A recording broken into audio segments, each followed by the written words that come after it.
Do you expect much outcome coming out of the G20 summit? Well, we should stand back for a moment and appreciate the fact that the G20, and I'm a co-founder of the G20 when it was started at summit level in 2008-9.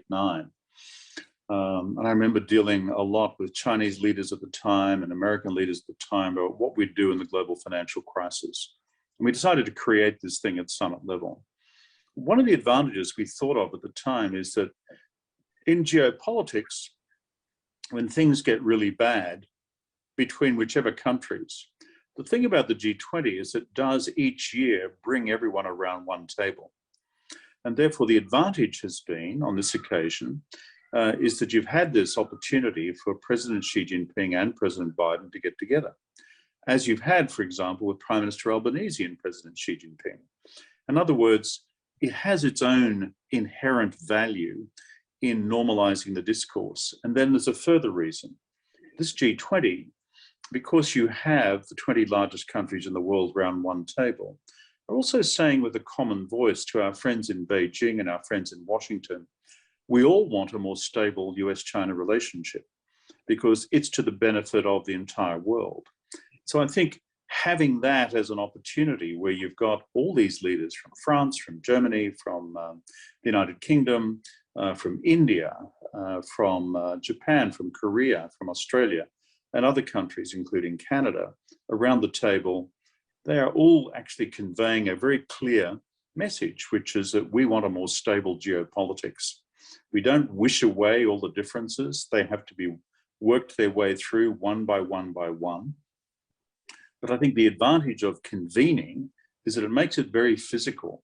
People know that the eyes of the world are on these two big countries to seek to resolve their difficulties in a manner which is both peaceful and stable.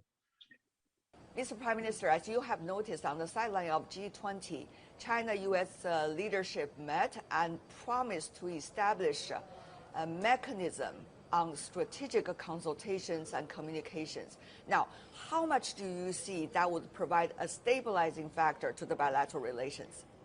Well, Tian Wei, what I see in the bilateral summit between President Biden and President Xi Jinping is an effort by both leaders to stabilize the relationship.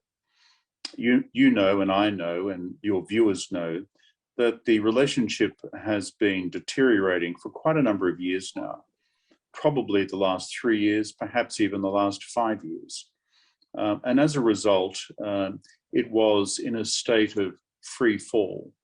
I think what both leaders decided to do with this summit is put a floor underneath the relationship.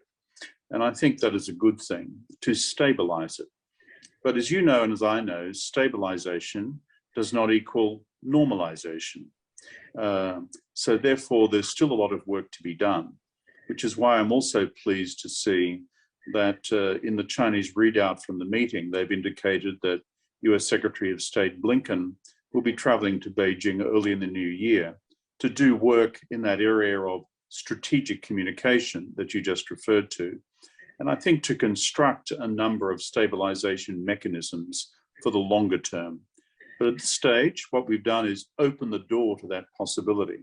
Far better that the door is opened, even if not fully opened.